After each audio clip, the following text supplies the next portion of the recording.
Matematika eta fisika, bi zientzia hauek elkarrekin dantzan doaz, eta horren adibide argia deribatuak dira.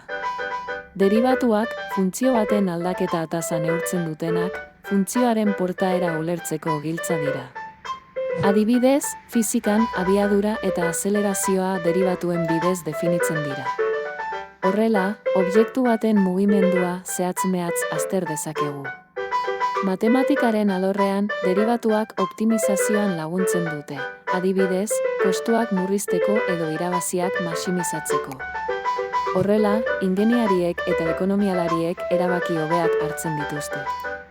Gainera, deribatuak erabiliz, grafikoen irudiak sortu ditzakegu, funtzioen portaera irudikatzeko.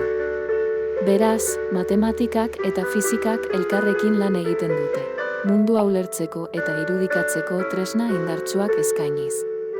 Deribatuak ez dira soilik formula bat, baizik eta gure ingurua aztertzeko giltza.